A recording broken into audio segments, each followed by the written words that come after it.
because I actually taught here in 2003.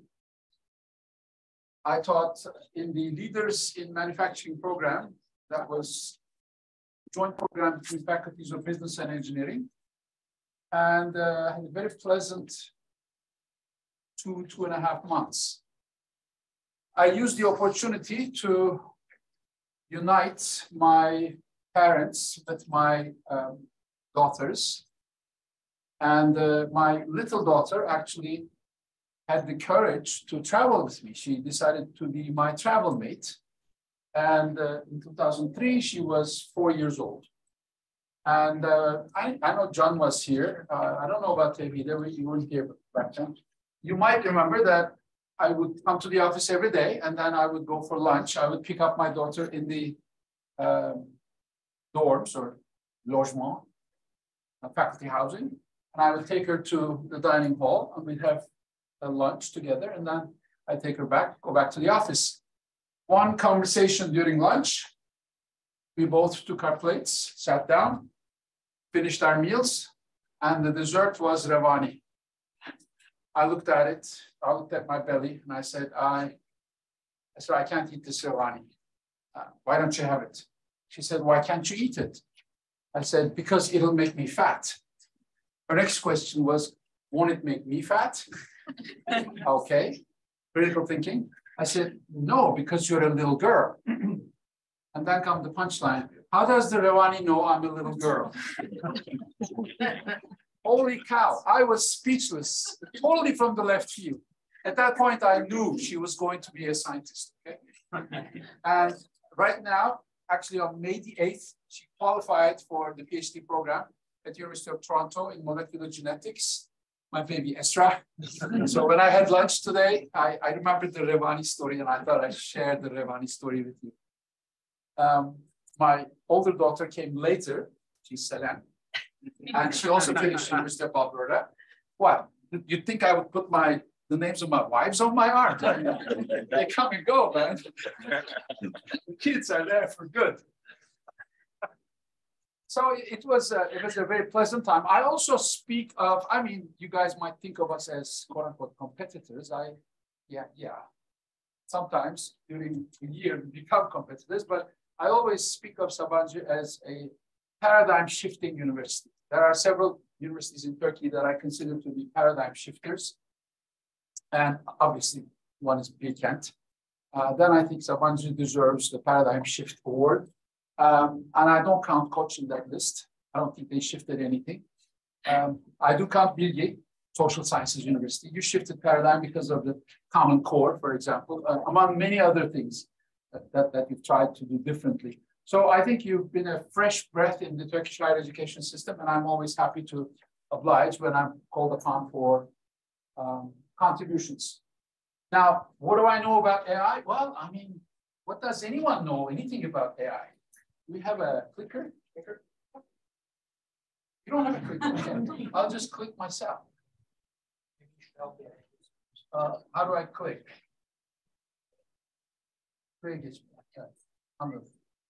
All right. I'm an industrial engineer by training, and it turns out I actually wrote a genetic algorithm paper back in 2003. That's 20 years ago. So when people talk about AI, I say, old hat. I've been there, I've done that. Okay. AI is actually at least 40 years old, perhaps older. And the only reason why we had the AI winter was because we simply didn't have the hardware nor the software to make use of it. We were basically ahead of time. Okay, so it was seriously a huge disappointment for funding agencies and for early researchers. But AI research stopped for a while. Didn't quite stop, but it was sort of under the radar. And then it came up more recently thanks to ChatGPT. And people think AI is ChatGPT. AI is much bigger than that, of course. But ChatGPT is the one that brought it to the surface. We have it now. I just didn't believe you. I didn't want to confront you, but thank you. So this is the brief given to me by Emre. I will quickly answer these questions and I'll move on to my presentation. It's not just another major technological leap. It's truly a revolutionary turning point. Embrace or prohibit, are you kidding me? What are you going to prohibit? Of course, embrace. If not, it will embrace you. Human impact, I see very positive human impact. For me, it's been a huge morale booster. I can actually do what I'm supposed to be doing instead of transferring information. I could mentor students. I could design experiments for them, design experiences for them, which is what I'm really groomed for. I mean, information transfer is subhuman. You shouldn't be doing information transfer. We should let the ChatGPT do that. I think the question is meant with a fear that, okay, this is going to make us less prestigious, less important. Just the opposite, I think. Those who can play the game will become true masters of the game. Serious impact, but if you're doing it right, it's really not going to bother you. I'll talk more about this during the presentation. This one is really up to the lawyers. The issue whether intellectual property resides with the faculty member or the university is a real issue. And AI is simply muddling the water. It's making things more complicated. Is it really me if it combines some of my lectures, like John, he imported my introduction to business class, okay? Is that still my course? I looked at the course that John's teaching. Wow, I mean, he really turned it around. So to what extent is it his course? To what extent is it my course? AI is making that even more complicated now with its ability to further mix and match and cloud the scene. It's really up to the lawyers. And I really think we should spend very little time on this. It's unproductive. I mean, it doesn't really do us any good. Worrying about it doesn't do us any good. If you are in law, and I don't think there's faculty of law on Ms. Sabancı, then of course this is an issue for you. All right, this is Eliza. How many of you have seen Eliza? You've seen Eliza. You're not old enough to see it. You've just read about it. Okay. This is 1966, folks. Okay. Have you been to a psychotherapist? Come on, don't be shy. If you've been to a psychotherapist, this is exactly how do you feel? Why do you feel like that? Did this ask you sort of standard set of questions? Okay, so Eliza was programmed to do that. And you know, this is really DOS screen you're looking at, okay? 1966, this is like 50 some years old. So ChatGPT is the name of the game now. It's a chatbot, basically. It's a conversation robot. It mimics natural language by using some vector algebra. For example, king minus man plus woman equals queen. It knows that, okay? It also works with probability distributions, and it knows the context in which you are working. And for example, the word united is followed by nations 80% of the time. And if you are asking an IR question, then it says United Nations, okay? So it really is a probabilistic generator of garbage. Sometimes it's truly garbage, but sometimes it actually makes sense.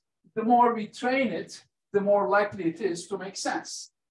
For example, I mean, of course, I use it in designing courses. I do a lot of little courses, okay? Teaching creativity to high school students. It's a big challenge, huh? Teaching creativity. We don't do that, okay? Our high school system doesn't deal with creativity or initiative or leadership. It doesn't deal with anything that's substantial. It deals with geography, history, Turkish, math. Just like 60 years ago when I was going to elementary school, okay? So now some schools are asking me to design a creativity course. All right, well, how do you teach creativity? Give me a specific example. It says logo, design a logo for a business. Great idea. Now, I look at this, couldn't I have thought of this myself? Of course I could have, but GPT tells me this, okay, so it's great. So I actually created an outline for a one-day session on creativity, one-day session on initiative taking. These are for short courses. You can also use it for a 15-week course, of course. And in fact, I actually taught a course on ChatGPT. And one of the class projects was to design a 14-week course, all inclusive of course materials as well as assessment systems, quizzes, and so on. How does it do that? Well, it just scours the internet and just finds things and then combines them. I mean, it's something you could do, okay? If you had lots and lots of time, and if you could spend a lot of time on Google, you could create the same outline. But hey, here you get it for free, almost for free.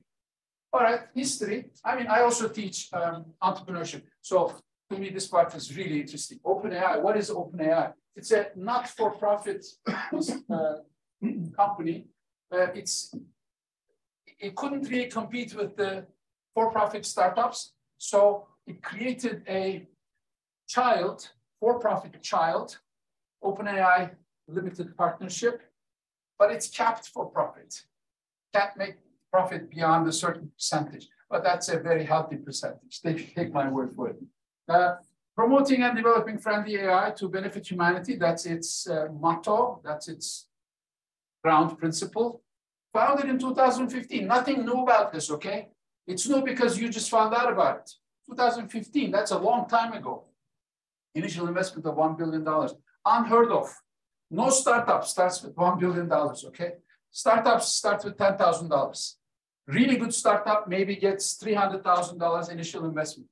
$1 billion initial investment raises questions. Why?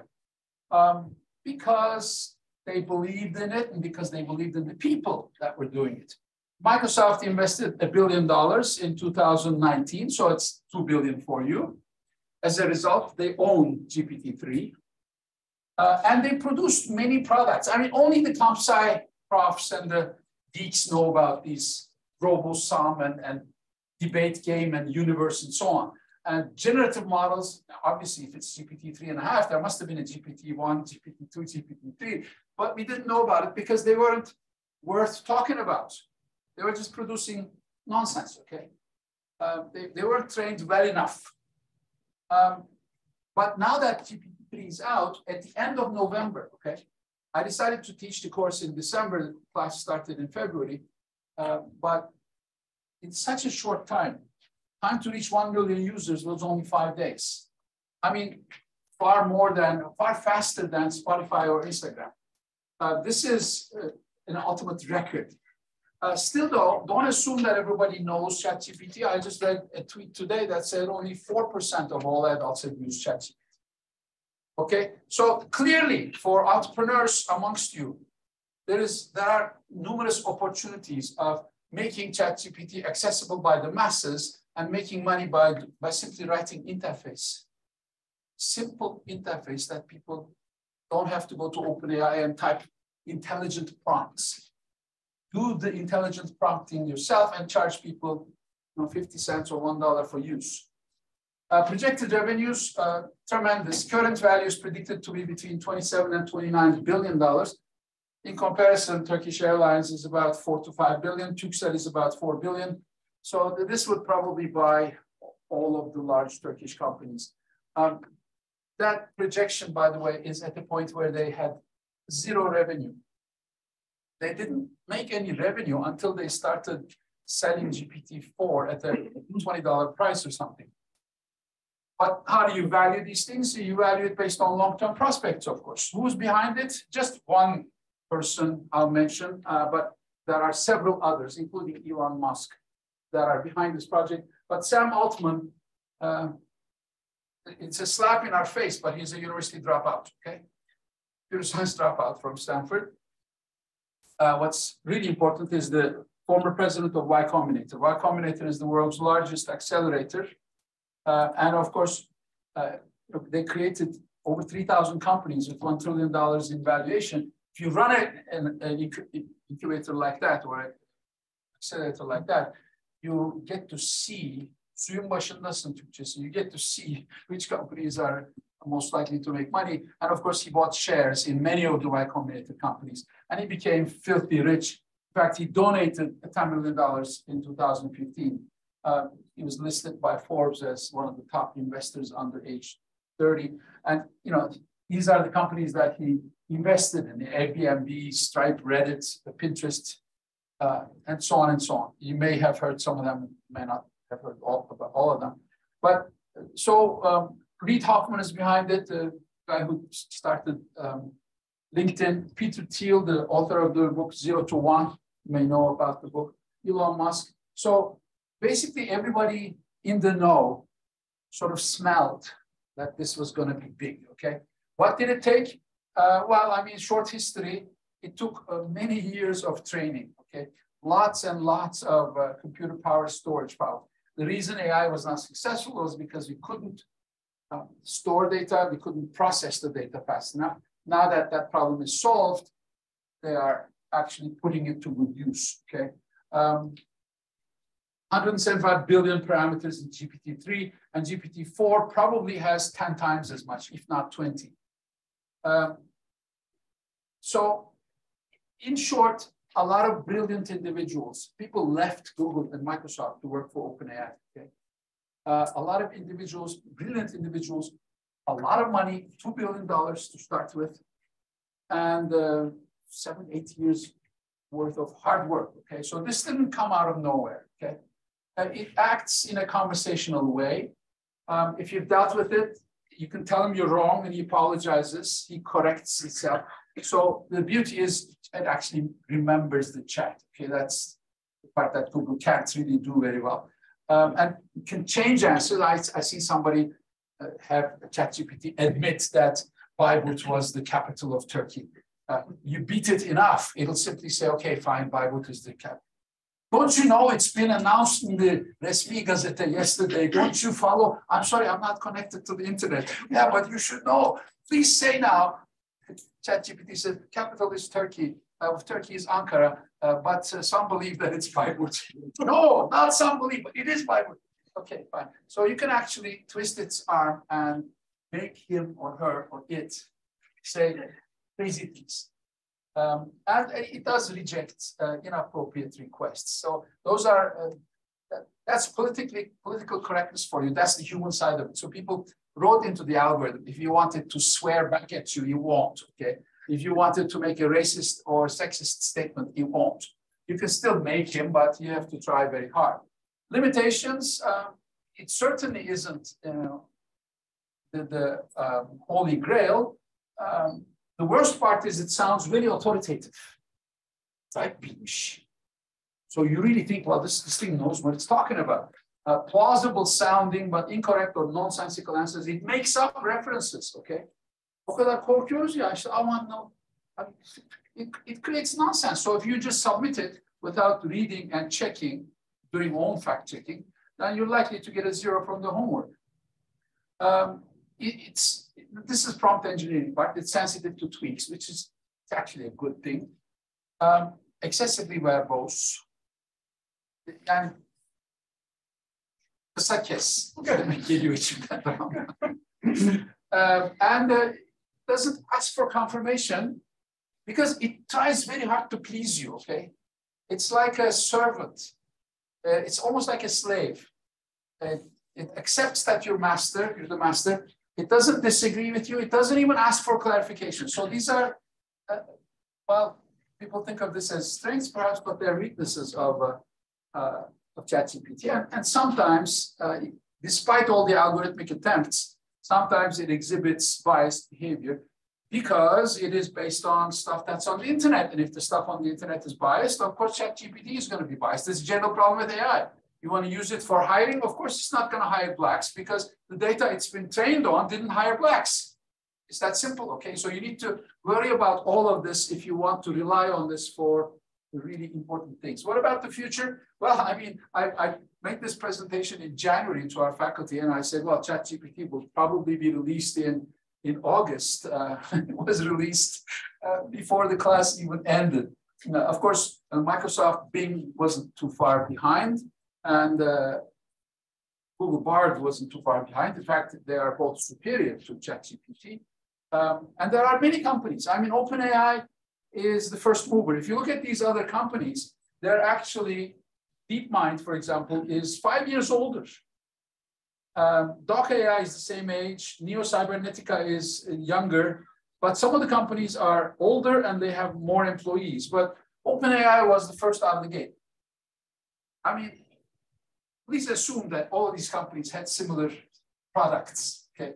But in entrepreneurship, call this minimum viable product. Okay, so it's something that does the job okay, won't embarrass you. You put that out into the market. So the first company that put it out into the market got the upper hand and ended up with a $28 billion valuation. Could have been, should have been DeepMind, much older, much larger company.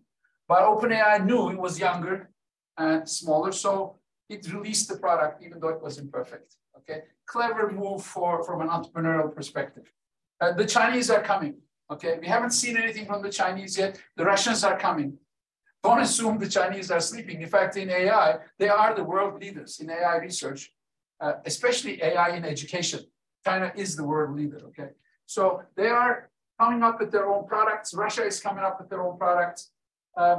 Without a doubt, and I said this actually at the January 2023, it seems like ages ago, 4 months ago, 2023 will be the year of AI.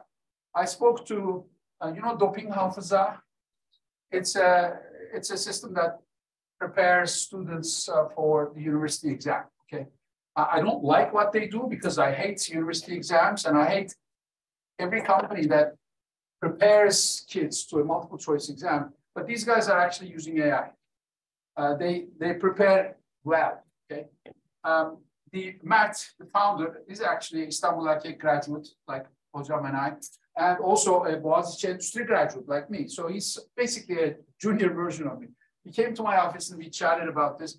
He said, listen, right now we don't use ChatGPT because it doesn't allow us to train the neural nets. We just use a closed box, black box. We don't like that, okay? But as soon as we can actually buy the product, which is now possible, and train it ourselves based on our own data, we have hundreds of hours of video tutoring. So with video, you go speech to text, feed it into your own version of AI tool, and then you release that to the public. So doping hafıza, maybe if you want to talk to a tutor, it'll cost you, 300 liras an hour, 500 liras an hour. If you're willing to talk to a chatbot, it'll cost you maybe 10 liras an hour. So it's the first profession that's going to go out of business in Turkey. I think it's private tutoring. Okay? As soon as doping officer does this, of course, I mean, things will never die that quickly. It's probably going to take 5 years until people realize that they can get this service almost for free. But I think it's going to happen faster than people think because it's us who are the slow ones. Okay, the young ones are fast. They are adopting very quickly. High school students, when they see and they smell that they can get help at a lower price, they're going to jump at it and they're going to put the tutors out of business. And I don't shed a tear for them. I'm sorry. But they're going to be replaced by mentors, okay, coaches. High school student coach is a new profession. Okay, you charge 1,000 liras per child, meet with them once a week. You have 30 children, 30 hours a week you work, not bad, okay? And you make 30,000, way more than what you make as a teacher. And you just talk to them about their life plans, career plan. So you need to retool it a little bit. You need to make yourself a mentor, a career coach. And then instead of teaching them math, geometry, you talk to them about careers, which apparently they don't get. So is this a loss? It's a gain for the society, okay? The profession has been lost, yes, but now we have converted those people, those who are convertible, and now they have a new job. The society is better off. All right, so this is the guy I follow. I strongly recommend you follow this guy. The Hurricane is his Twitter handle. He does not want to be known. I invited him for a conference. He doesn't come, okay? Maybe he's here, I don't know. But he tweets every day. He says, today, what's new in AI? I can't believe the speed at which this thing is progressing. And he follows multiple Twitter feeds and he connects them, combines them, translates them into Turkish. So this is his comparison of ChatGPT, GPT+, that's 4 for you, Bing and Google Bard. So yeah, pay the $20 a month and then get much faster, much more accurate tool. Yeah, buy it for all the students, Hocam. This is not Photoshop, okay? This is like internet now. I mean, we buy LinkedIn Learning for every single student. Do we have to? No, it's $30 a month. But we buy it. We think we owe it to them because we are modest. We don't think we know everything. Some things they should learn from LinkedIn Learning. LinkedIn Learning has thousands of hours of video, okay? So the university simply buys LinkedIn Learning for every student, period. End of story. Same thing with this one. Because I assure you, they'll be using this far more heavily than LinkedIn Learning. I think ChatGPT is the best thing that has happened to education, okay? In our lifetime, certainly, but probably in all history. Before November 30th, the release of GPT 3.5, the best thing that happened to us was the pandemic, okay? But we successfully blew that. We faked distance education, online education. We basically did our face-to-face lecturing in front of a camera, and we call that online teaching. That was not online teaching, okay? That was horrific. That was emergency teaching. But günü kurtardık ya. We did all right, so we were happy. I was writing left and right. I was saying, listen, we got caught. We got caught. You talk about technological developments and dönüşüm vesaire yok. Where the heck is it? Middle Eastern Technical University sending students PDF files. If they are good enough with voiceover, İTÜ not daring real-time online. Canlı da değiliz, sallıyorum onun için. Because they thought their service couldn't take it. Asırlardır çağdaş. We realized that we were really totally not ready, okay? The presidents were not ready, the deans were not ready, the faculty wasn't ready, the assistants weren't ready, and the students weren't ready. So what do when you're caught like this in the storm? When the weather is better, you prepare, right? So in the first summer, you drop everything and you online proof your university. Have you done that? No. He said, nasıl olsa bitti ya. Arkadan deprem geldi bir vurdu. Online. Same poor online teaching we repeated after the earthquake. So we really blew that opportunity. I thought this was a great opportunity to create online learning communities, to put the teachers where they really belong in designing experiences for students, designing learning environments for the students, triggering peer learning, triggering self-directed learning. I'm sorry, we are dealing with adults, huh? What is this? Us teaching them, us instructing them. That's really low. Do we think so lowly of our students that they cannot learn on their own? Or do we think so highly of ourselves that our material is so important that only we can deliver the best lecture ever? No, you can't. There's been thousands before you. Let the students learn what they can on their own, and then you fill the gaps. You design local experiences for them. You allow them to extend it to apply it. Oh no, but we kept doing the simplest thing in the hierarchy, okay? Information transfer. Not internalizing, not applying, not combining with other fields. Those require deeper intellectual thought. We just did the simplest thing. We did what we were taught to do, okay? I'm sorry, we need to go beyond that. We are better than that, okay? We're concerned about cheating. Okay, well, ChatGPT is simply Google on hormones, okay? What are you concerned about? Did you forbid Google? No. Before Google, there were proctors. You paid a proctor to actually write your thesis for you. Were you able to prevent that? No, before that, they just cheated in class. Were you able to prevent that? I mean, wherever there's assessment, there will be people who are trying to get around, okay? So yes, ChatGPT is a risk, but it's not a new risk. It's been there forever, okay? We survived for hundreds of years. We will survive this, okay? Just believe in yourselves. It's not that big a deal. You can design assessment systems that are ChatGPT proof. It's really not that hard. You just have to think about it. So here's another way of looking at ChatGPT. I mean, the first reaction was fear and trying to forbid it. What is the word you used? Prohibit. American schools did that. American high schools prohibited the use of ChatGPT. Are you crazy? What are you prohibiting? I mean, you're going to not allow laptops in the classroom. You're going to not allow the student to use a computer at home. I can see that, November 30, it hit. For 1 month, you can prohibit, okay? Because you can't change courses midstream. But in the second semester, you have no excuse. I'm sorry. You had the entire semester break to prepare, to revise your course so that it's ChatGPT proof. If you still haven't done it, you have the next summer, then you really have no excuse. The way I look at it is that we've all got the free assistant, okay? I heard the graduate students complaining before, okay? By the way, academics always complain, and they're budding academics. Of course, they will complain. And what do you expect? If they don't complain, you should check their pulses. Okay? But we say free assistant, okay? Free tutor. And it's a superb complement to flipped learning. Sorry to plug flipped learning. We've been using flipped learning at MEF for 10 years. We don't teach in class.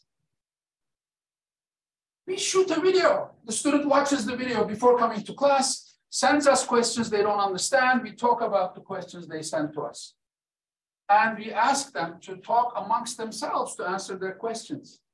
We're not doing a perfect job. I'll be the first one to admit that. But in an ideal flipped learning lecture, the prof only talks for maybe 10, 15 minutes of the hour. The rest of the time, students talk amongst themselves. Peer learning, peer-assisted learning.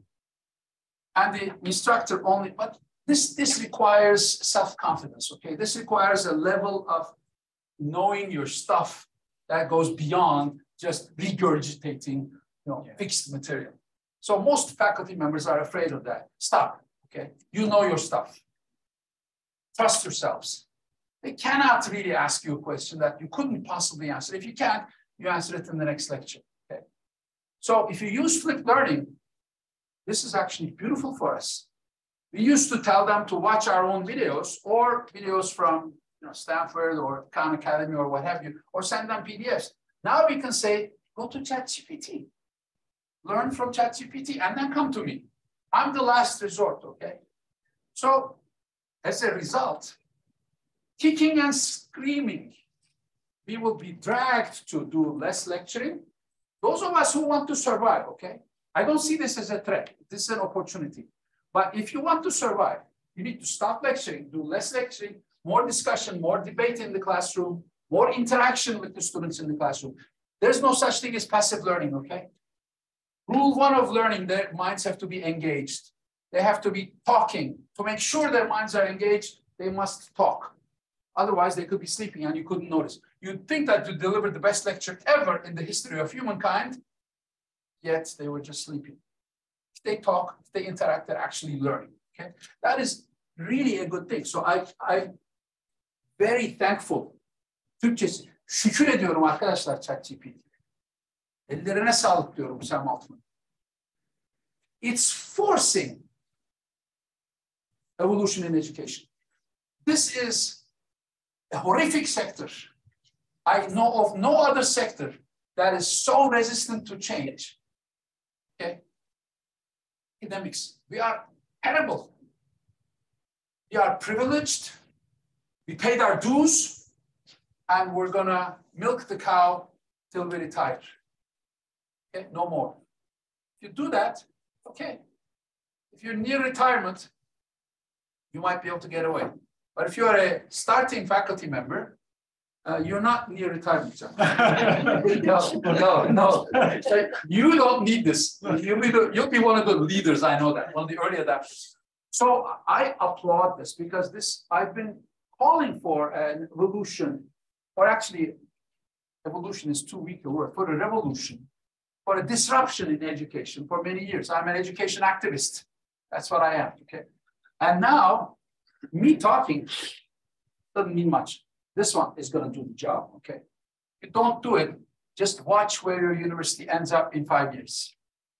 What's AI? Well, AI is something that tries to mimic human brain. It's simply a collection of stats, econometrics, databases, coding, machine learning, deep learning, neural nets, and so on. Okay, it's exploding. Market size of AI is exploding. Okay, it's a great opportunity. Economic contribution is measured in trillions of dollars. Unicorns, as of 2022, 117 unicorns.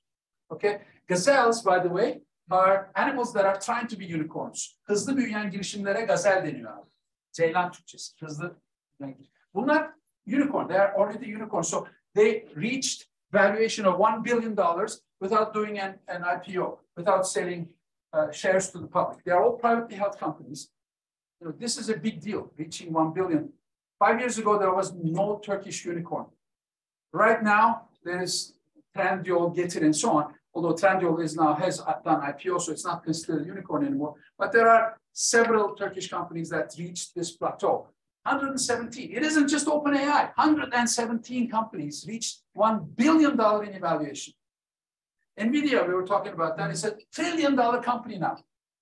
$200 billion increase in the value in one day, thanks to AI. Okay, so this is really big. Okay. Artificial intelligence programs. Why am I showing you this? I'm showing this to you because I want you to agree with me that AI engineering has separated itself from computer science and computer, what you call incorrectly, computer engineering in Turkey. And it's a field in its own right. We tried to explain this to YÖK. They didn't buy. Açmadılar abi yapay zeka mühendisliği programımızı. Daha doğrusu, I can say this in Turkish. Because I'm too embarrassed. Are we live now? Just a fair warning. Well, she didn't say this. Okay, so this factual statement, we have not received a yes or no from YÖK yet. And it's not true, okay? And if we receive the word yes, which is still possible, okay, theoretically possible, we need to hire 3 faculty members before the end of the month, okay? So, okay, but they weren't convinced. So we tried to tell them, look, there was no computer science when I was a student. There was no computer engineering. I started Boğaziçi in 1975, and Boğaziçi started its computer science program in 1978, okay? Before that, there was no industrial engineering. We were part of mechanical engineering, okay? I know AI is nothing but modern computer science. Of course I know that. All these courses are courses that we teach in our computer science program. You do too, I'm sure.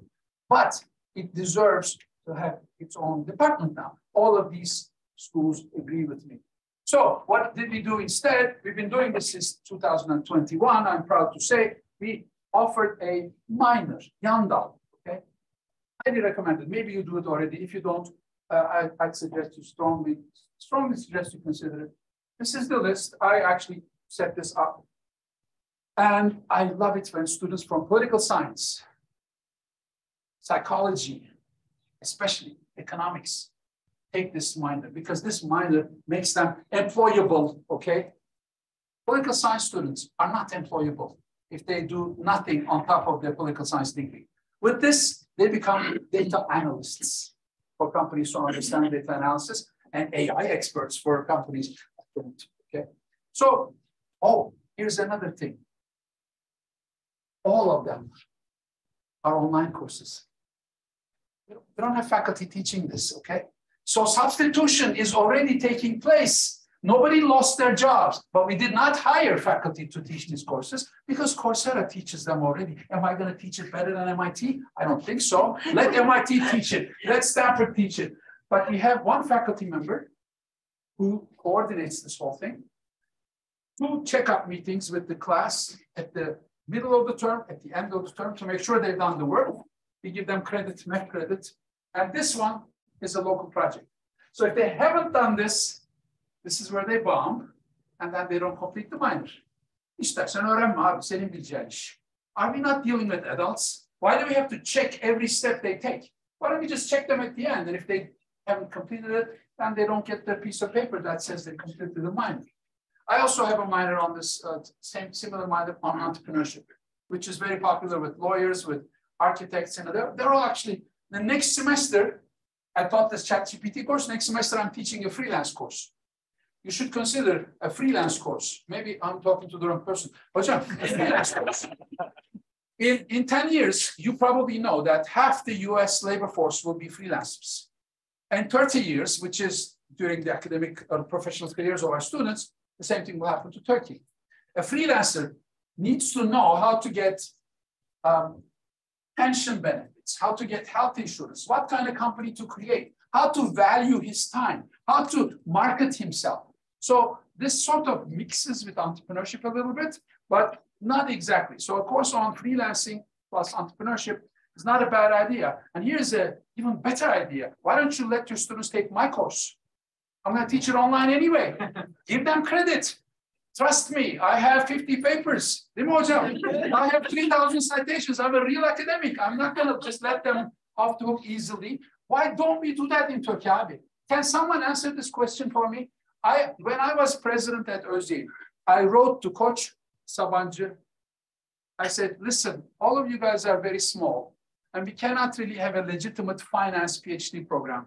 Why don't we get together and have a joint finance PhD program?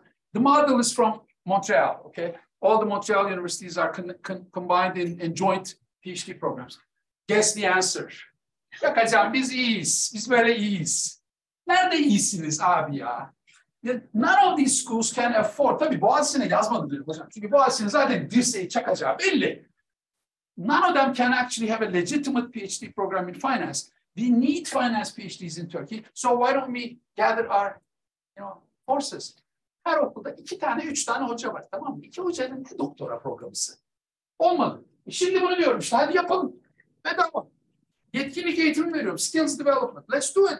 Let your students take our courses. But we take some courses from you. I mean, why am I sending my students to take courses from MIT and Chicago and so on?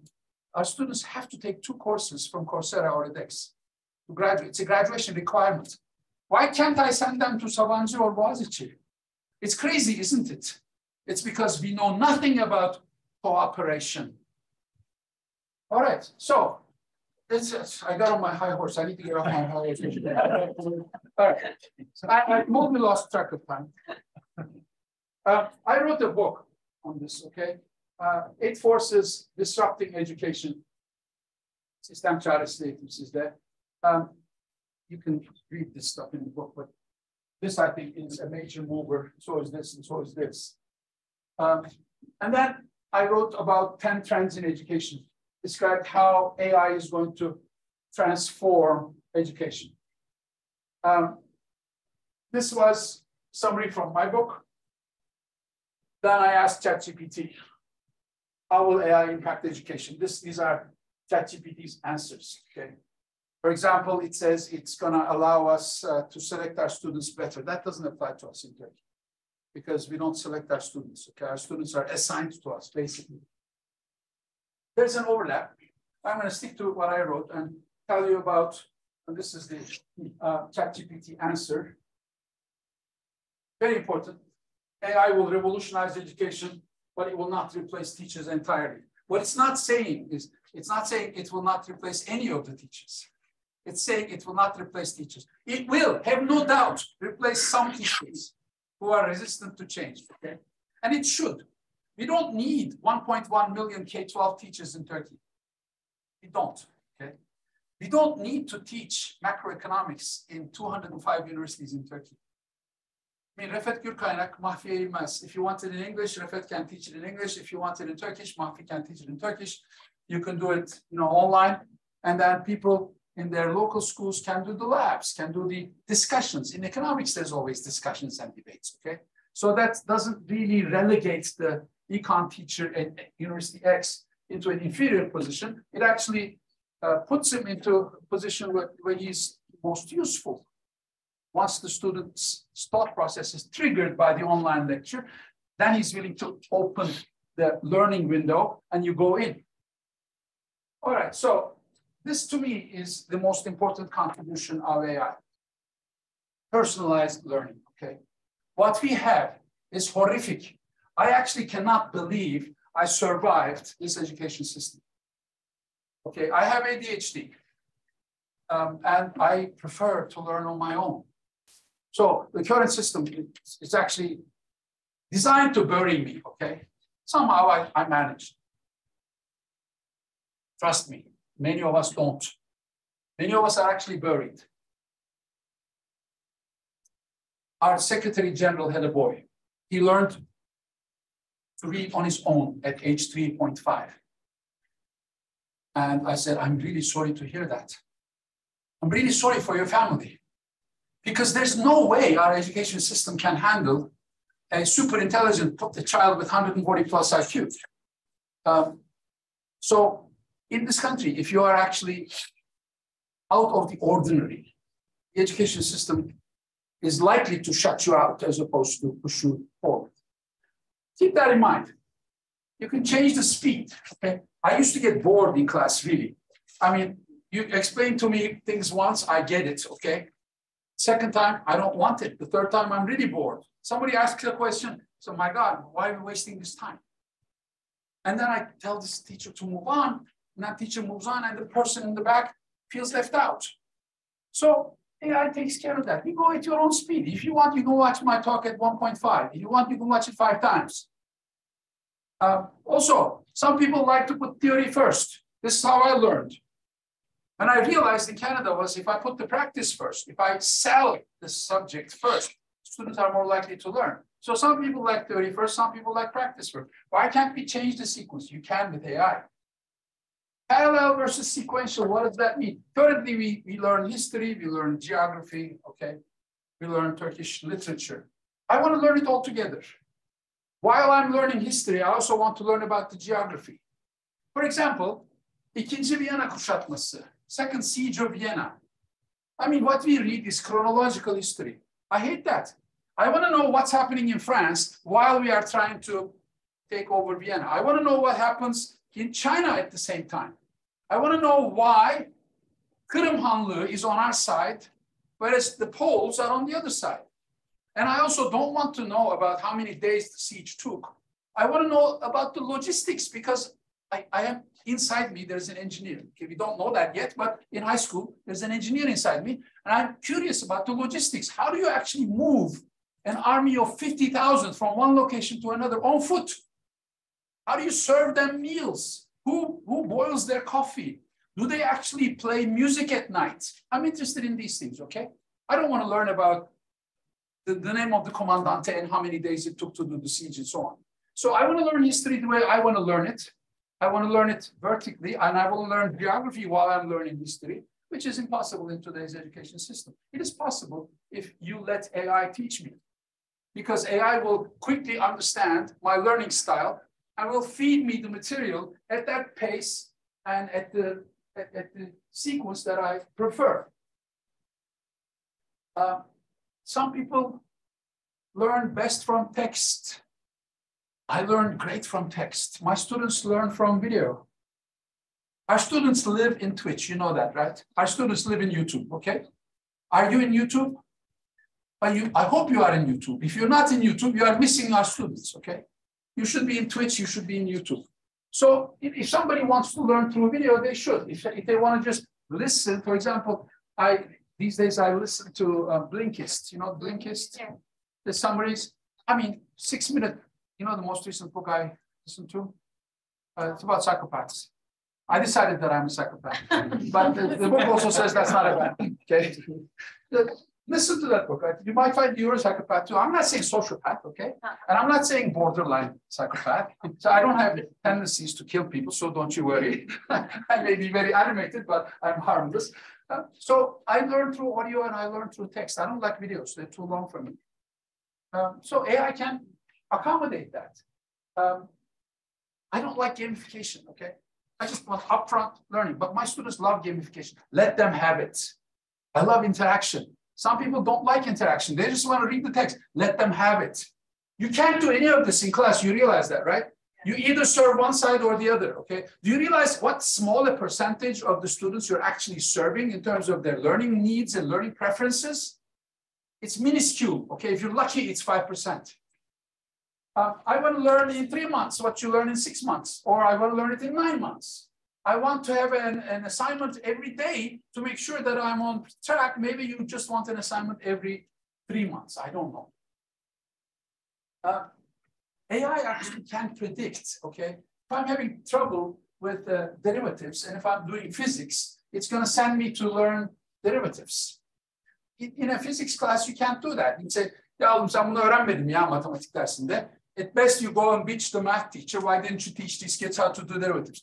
AI will simply switch to math and will teach you how to take the derivative and then take you back to physics. And it will predict that you might have a problem with this because you had a problem with that. Because it now knows you better than you yourself. You know yourself. Tutoring help, of course. If you don't understand it in class, just go to a chatbot and talk to it till the cows come home. I don't care how long. But your assistants complain because they have to work more than 20 hours a week. It's because there are no chatbots. Why aren't there any chatbots? Bring on the chatbots. Let the chatbots handle as much of the tutoring as possible. This is not possible now, okay? But in 5 years, if you're still using no chatbots and just assistants, you've been behind times. And 24/7. And people with learning disabilities, okay?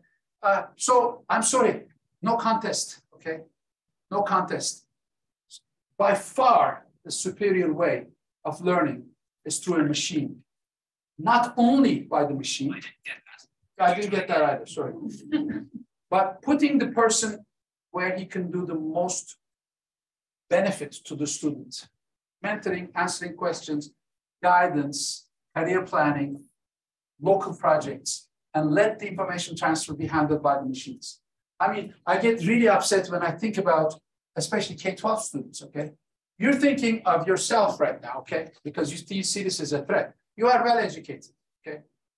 And it's, of course, much more difficult to replace somebody who's actually doing a really good job. But imagine the average K-12 teacher, okay? The average K-12 teacher received a 50% passing mark on his subject area. Matematik öğretmeni matematik sınavından %50 alıyor. Okay? So he knows math, maybe. Some of it he knows, okay? He's bored. Maybe he had a fight with his wife or she had a fight with the husband. Maybe the class is rubbing him the wrong way. He comes to class and you know, maybe he teaches something wrong. Maybe he's upset that day. That's the person you're dealing with. And on the other side, you have this thing, which has no feeling. It doesn't feel bad. It works 7/24. And it can do all of this. Yeah, I think the real place where machines should replace human teachers in content delivery only is high schools, not elementary. That's where socialization takes place, okay? Anaokulu, K through 5, teachers are perfectly safe. Middle school, mostly safe, but in high school, students are adults, okay? That's where I would like to see the first major transformation, like in autonomous vehicles, the first major transformation will be with the trucks, okay? The trucks of the education system will be the high schools.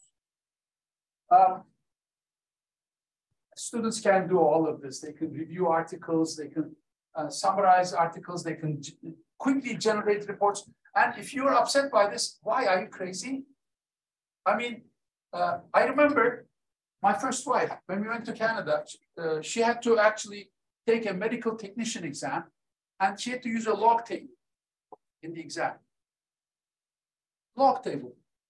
Why do you need to use a log table? There are calculators. Even the Canadian system was so far behind that she was forced to use a log table. It's because the people administering the exam felt threatened by calculators and they wanted to continue the kingdom of the log tables. I used math. There were no calculators when I was in high school. I don't know what this is called. In German, it's called Schieberlehre. Weißt du das immer noch? Schieberlehre. Slide rule, slide rule. I used math. I used to do arithmetic on slide rule. Okay. Hesap cetveli. Böyle kaydırırsın falan ya. Why? When calculators came in, people tried to prohibit students from using calculators. Now nobody's even thinking about that. Nobody's thinking about making Excel illegal. When I was a student, we used to plot data by hand.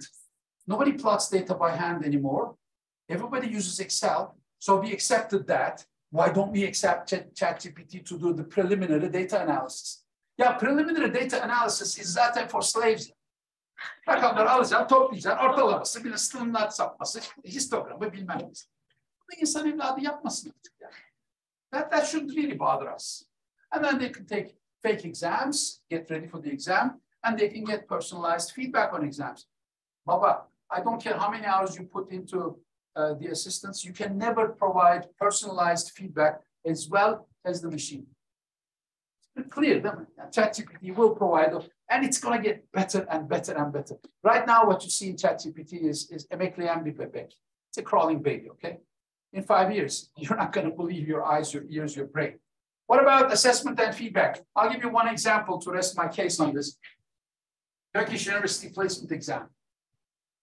2020 AYT, that's the first exam. 46.2 out of 100 correct answers. Okay, so they figured it was an easy exam. They said, well, let's make it a bit more difficult next year. Next year, average 29.6, okay? Okay, so what do? You scale it, of course, right? They didn't. And the minimum, barrage, stayed the same.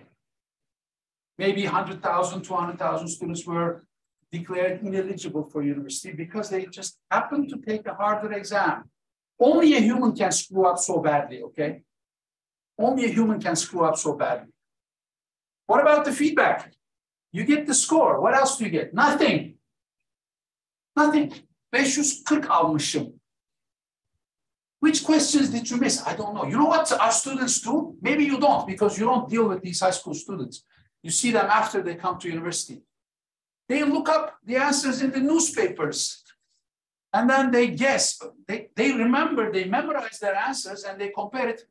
Abi böyle feedback olur mu Allah'ını seversiniz ya? Çocuk, he's going to have to remember the questions and compare it. And we think this is acceptable? Take a hike, guys. Come on, come on. I mean, no human child should be subjected to this kind of torture, yeah? Ondan sonra format, multiple choice. Hello, this is the 21st century. Multiple choice. This is what happens when you use humans to do to deliver a gargantuan-sized exam. Tries to be fair, okay? Bunlara mahkum değiliz ya. We could do much better than this through machines. Okay, what can we do? How can we assess using ChatGPT? Well, if you're used to ask students to write code at home, kiss goodbye to that, okay? If you're used to ask them to write essays at home, kiss goodbye to that. So what, okay? All right, if you want to continue to do that, here are 5 solutions for you. You can let them swear that they've done this on their own without ChatGPT. Good luck to you, okay? In Turkey, good luck to you. This actually works in the US. I'm embarrassed to say, but this works in the US. In Canada, I can give the students an exam and just walk out of the room. Nobody cheats. Try that in Turkey, okay? So honor code does not work in Turkey, okay? If you are teaching during sabbatical in the US or in some other country that actually has some ethics, you can rely on honor code. In Turkey, you can't. You can use a GPT detector. Good luck with that, because GPT detectors are worse than GPT itself. They say, oh, this is, it claims that it has written it, although I know that I have written it, okay? Or it sometimes doesn't recognize something that it has produced. So this one doesn't work either. And this is the turn it in. So, Akesta, why am I talking about these things? These are the things that denize düşen yılana sarılır. Our faculty members tried these really bad solutions.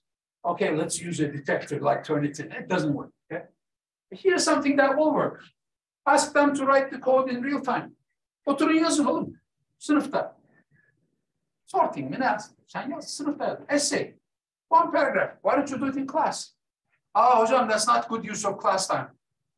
I beg to differ. That's exactly the right use of standard class time. That's what they should be doing in class, okay? They should be creating in class. They shouldn't be just listening to you, drone on hand, ad infinitum, okay? They should be active, so they should be doing work, okay? Or you can ask them to do the essay at home, and then you can give them an oral exam. Sapır sapır dökülüyorlar abi, ChatGPT'ye yazdırmışsın. You just 3-minute oral exam. Hey, this is nothing revolutionary. I took oral exams in high school. Every class, 3 oral exams. Sözlü yapılırdı arkadaşlar. Bring them back. Or you can find another way of assessing. You say, go ahead and use ChatGPT and then critique the ChatGPT results. You write something, let ChatGPT write something, and then critique the two, and then combine, give me another result, or some other creative way. I don't do any of this, okay? Because I assess through real-world projects. Hadi kullan ChatGPT, real-world project. You need to go out and collect data, okay? You can't make it up. You have to collect real data in a real company, solve a real problem. Can ChatGPT not help? Yes, it can help. It can help you design the experiment, but that's good. It's less work for you. We want the students to get all the help they can from the outside before they actually engage their own brains. So use a local problem, real data analysis, teamwork, presentations. You need to do nothing. So ChatGPT, gelsin abi bana ne? It made 0 effect on me because this is how I assess anyway. I teach management consulting. I teach skills. Skills, you need to demonstrate the skill, presentation skills. Right now, I'm demonstrating presentation skills, right? You need to let the student present to you. ChatGPT can't do that. So it's not all doom and gloom, okay?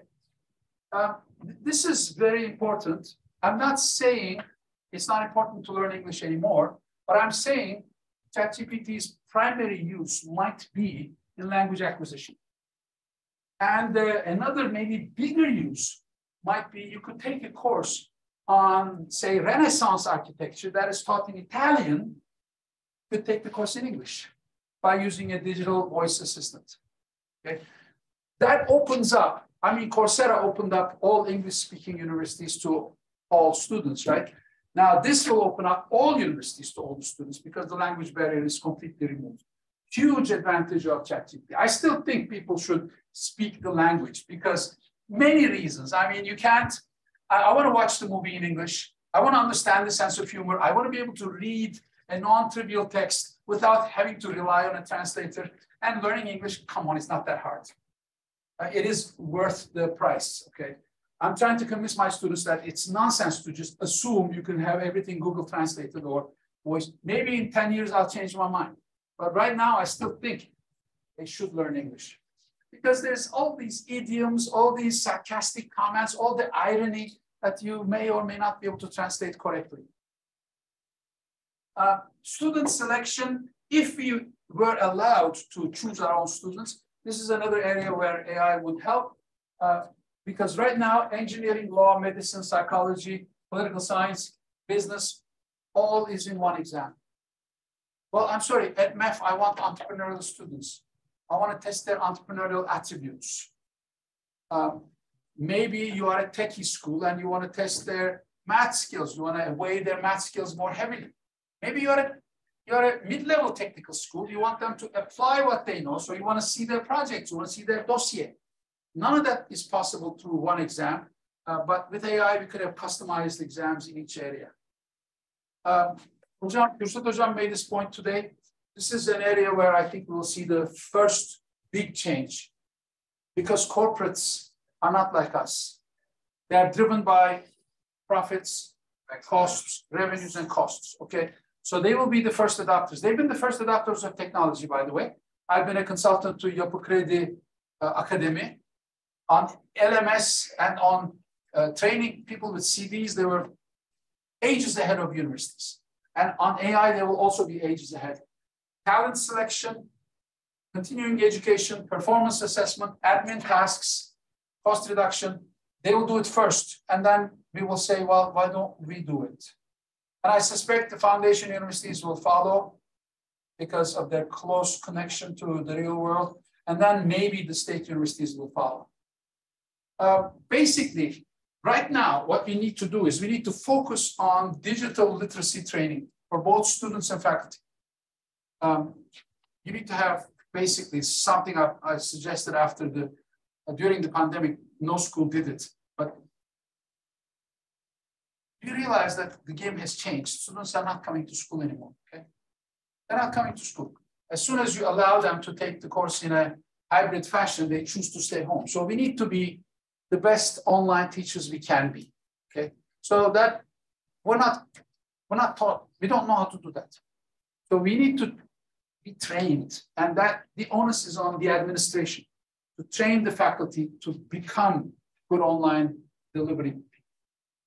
And of course, we need to, I mean, one size fits all doesn't work. Highly centralized systems don't work. You need to have a small group of people who give you a free hand to just experiment. I'm that person at MEF, okay? I can do whatever I want.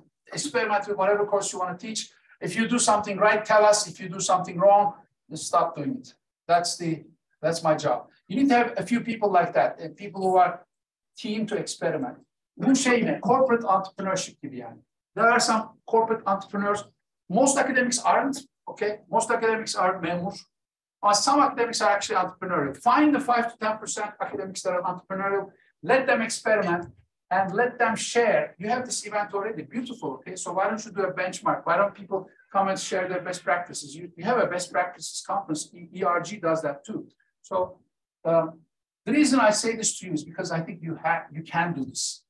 Most universities can't, okay? Sabancı can, okay? So I would like to see you as a front runner in the adaptation of AI in curriculum and teach others, okay? AI will never bring an end to education. Do not worry, okay? But the channels are changing, the delivery methods are changing, and we need to adapt. I mean, when I talk to high school students, I tell them the only skill that you need to be really cognizant about is adaptation, because things are changing so fast. When we ask our students to evolve with times, why don't we ourselves evolve with times as well? All right, so here's what AI is doing. Chegg shares drop more than 40% after company says ChatGPT is killing its business. You know what Chegg is? We do. It's a cheating company, okay? Look at that. I'm really sorry to see this. Okay? I'm really sorry. Look at that. It's market cap $1.2 billion. Okay? After the drop, $1.2 billion. Türk Hava Yolları'nın 1/3 büyüklüğünde kopya şirketi. Okay? ChatGPT is killing them. Okay, that's great. Okay? Next up will be tutors. Okay? All right, so I'm going to show you 3 very recent examples. Projects from our course. I asked our students to do 2-minute videos. Okay. Can I still do that? Should I still do that? Yeah. Sure. Maybe I'll do the storytelling one. I'll skip the language learning. Are there English teachers here? Yes. Okay, maybe I'll do the language learning. Just please run the language learning.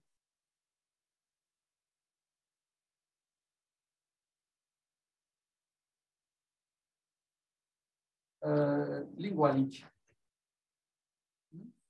Hello everyone, this is our project LinguaLink.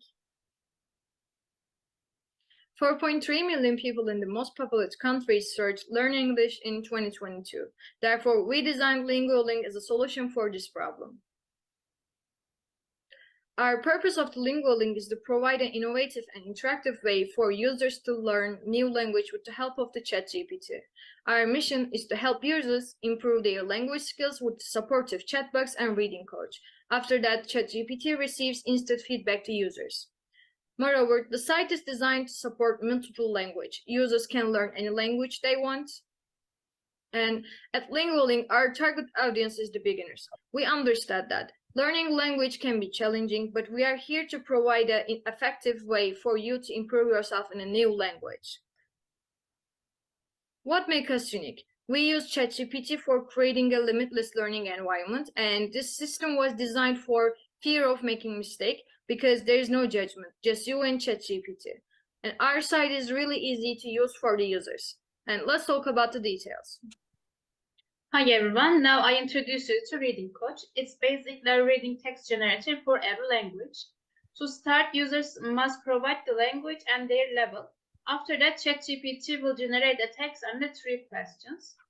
Users will give answers, and if one of the answers is incorrect, the Reading Coach will fix it. And our chatbot, it's your friend, but it will correct you every mistake, like a good friend. It's so easy to use the chatbot because you just type the language you want to improve and the topic to discuss with the chatbot. Like in this one, we make a lot of mistake in the question, but chatbot corrects the mistakes and it keeps going with the conversation. And users can continue their chit chat until they bored.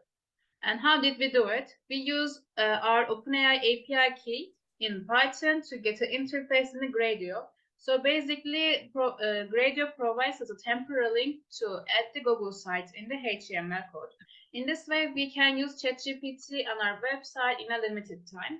Thank you for listening, guys. If you want to see our website, you can scan the QR code. None of these guys are computer science students. They actually had to learn this on their own, create the API code and then interface, and they have it in 2 months. Actually, this would take probably 3 days if you know what you're doing. But our students actually had to learn this, so it took them a bit longer. Nereden buldun bunları? Sen bir bana destek vermeye devam etsene. Storyteller. The second one, I like them. I liked it a lot. By the way, do you realize that their fear is judgment? They don't want to be judged. Okay. Evet. Peer de değil. Hocanın önünde kötü duruma düşmek istemiyor. Dolayısıyla insanla yapmak istemiyor zaten bu egzersizi. John, we hear a lot about this in our active learning classes and lib classes. Like most of the silent students, when they give feedback through our plugin system, they say they were silent because they were shy to be shunned in front of their Şey açıyorsun. Evet, WhatsApp videoyu açıyorsun. Hello everybody, today we are going to talk about story generator project that we have done in Erhan Hoca's using ChatGPT as a virtual collaborator class. Content generation is very big. When we were looking for an idea to convert into a project, we were sure that we wanted to include content creation in the process. So after research, we came up with the idea of making celebrities tell sarcastic stories about absurd things with the power of AI. Here's how we done it. We went to ChatGPT to write a story for us. We wrote numerous prompts and we gave it all of our language, topic, and sensitivity preferences to get the most suitable story for our concept. After we got our story, we needed a background image. So we defined what we had in our minds as prompt and made Stable Diffusion, Shutterstock, and Photo to create the background image for us. And of course, we needed someone to tell the story, but we didn't want to tell it by ourselves. We wanted Donald Trump to tell our story. So we paid $1, which is equivalent to 20 Turkish lira, to 11 Labs for its custom voice feature. And after a couple of minutes later, Mr. Trump started to sing like a bird. At the end, we wanted to put them all in together in another AI-powered website, Pictory. So we add background music and subtitles to our video and upload it into YouTube. You can watch the video from the Stories for Kids channel, which has 4 subscribers now. So before we move on, we've done one more thing in 11 Labs. So let's see what we got here.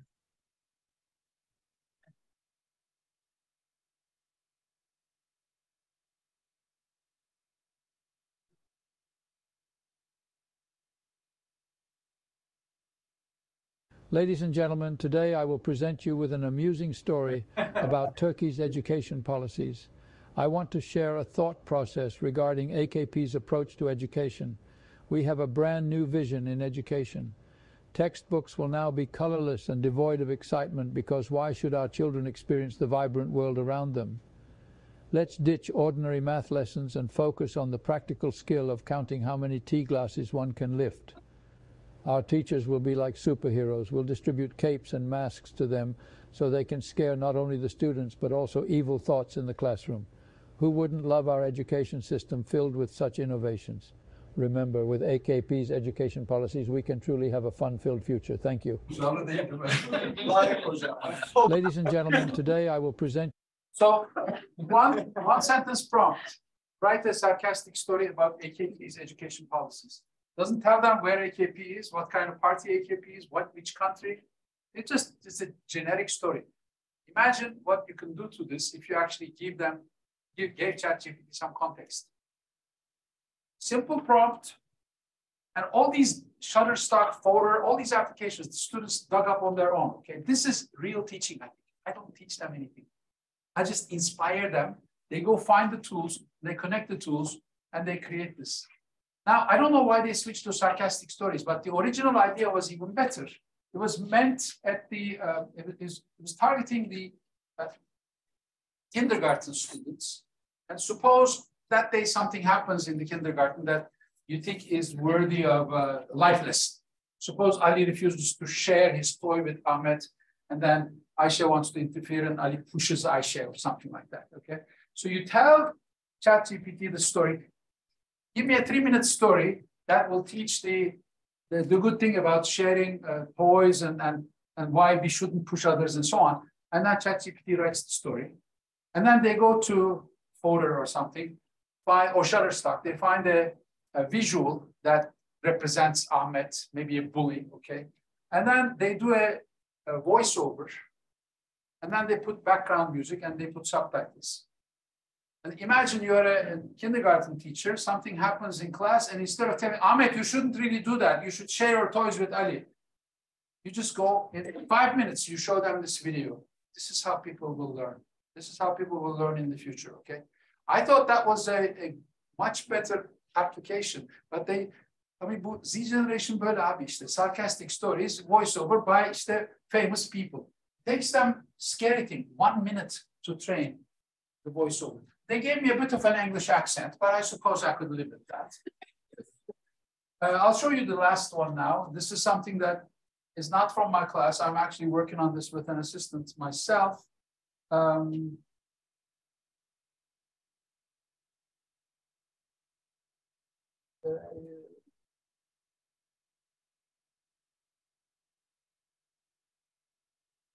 Evet, YouTube'da.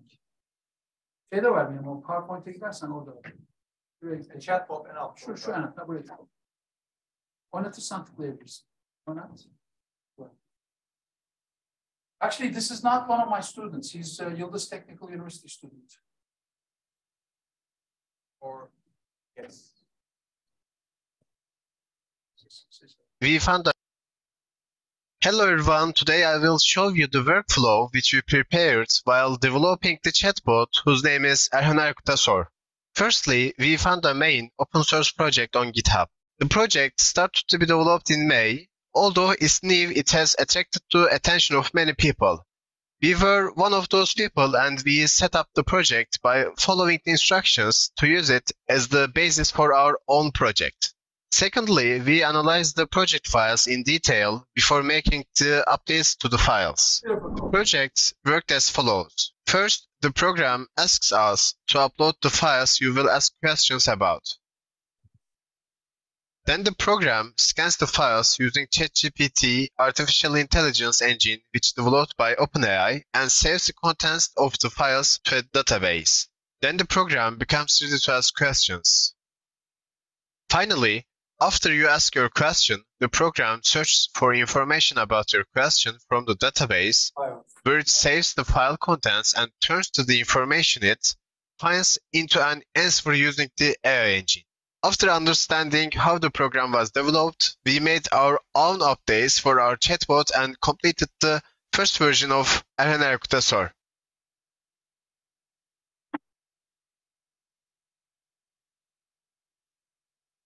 Okay, so this is my new baby.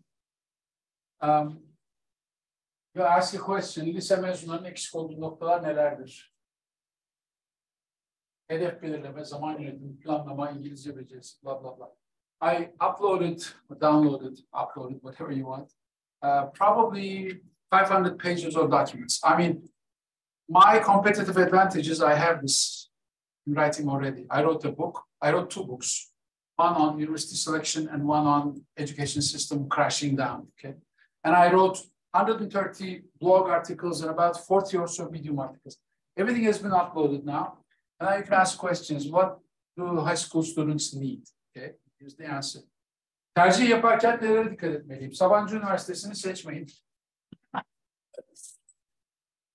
Özellikle özgürlükçü, esnek, profesyonel gelişime önem veren, çevrim içi eğitim kapasitesi olan üniversiteleri tercih edin. Biz söylüyoruz hocam. Ha? Varsınız burada abi. Şakaydı. Bu tam sizsiniz, evet. Evet. Şimdi buraya üniversite adı koymak yerine attribütleri veriyorum. Tamam mı? Nelere önem vermek? Geleceğin meslekleri yerine geleceğin meseleleri. Forget about the jobs of the future, concentrate about the problems of the future. If you can solve the problems of the future, you'll have the job of the future. And 21st century skills need to develop. So extracurricular activities, internships, projects, important. Okay. So some of you know, I mean, it goes on, how should we create a selection list? And it's not all perfect. So how is our education system? Context, Türkiye'de eğitim sistemi ciddi sorunlarla karşı. Çözüm olarak ne yapılmalı? Context, Girişimcilik Bakanlığı Müdürlüğü kurulmalı. What? It jumps, obviously. I mean, it takes some time to train this animal, okay? It's like a baby. You need to teach it slowly. Right now, we started teaching it, and it's not live yet, but sor.erkut.com will be the website. And July 17, we are expecting the tercih dönemi to start. And I'm going to be spending 10 hours a day with students. This thing will spend 24 hours a day with students. And I will be monitoring this. I'll be, my assistants will be monitoring it. Of course, we'll add voice to it. I don't know if you can add video to it. It's possible to add video to it. You need to have video taken from 16 different angles. And then your mouth will move according to the text. Okay? It's going to be creepy. Okay? This is all possible. It's not going to be as good as live, but it will allow me to reach many, many, many, many more students. And then they'll come and say, if they come to me, I'll say, did you ask the chatbot? Say, yes, I asked the chatbot and it said this. Okay, I'm going to add to that. So I won't have to repeat what I already wrote in the book. Like I said, people don't read books in Turkey. Okay, but this is high tech and they will actually listen to the chatbots. And this will make my life much easier in guiding students on which universities to choose and how to plan their careers.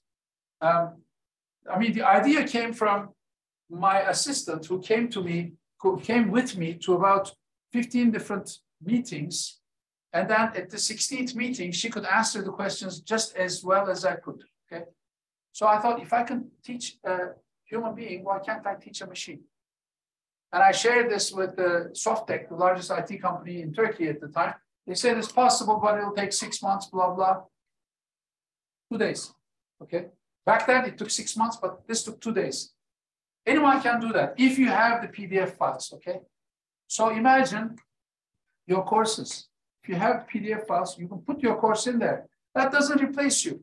It gives the student, gives you a first line of defense. The student goes there first. If they get it, that's great. Maybe 30 of the 40 students will get it. You'll deal with the 10 who need extra help. That just makes you so much more effective teacher. So it's not going to replace us, don't worry. But we need to play ball. We need to collaborate, cooperate with it. We should not exclude it. We should not view it as a competitor. We should view it as a collaborator. Just don't check this yet because it's going to give you crappy answers. But in a month or so, go check it. Why don't you do it for your own university? I mean, this is, personally, I have 500 pages, but I'm sure you have more than 500 pages for the university. Üniversitenin bölümleri hakkında sorular soracak. Adam girsin sorsun, pat. Aynısını frequently asked questions'dan da alamaz mı? Alır ama arayıp bulması lazım. Bu buluyor işte. Çocuğa tam nokta atışı. Çünkü this is what the Z generation wants. They want the answer now. They don't want to search for it. We give it to them. Okay? Bunu ilk defa sizin üniversitenizde söylüyorum. Yapın abi. Yapın ve yani tercih dönemini de böyle işte high-tech üniversite falan. Görüntü de güzel. İçerik de var. Yap. Olay bu abi. Ben burada.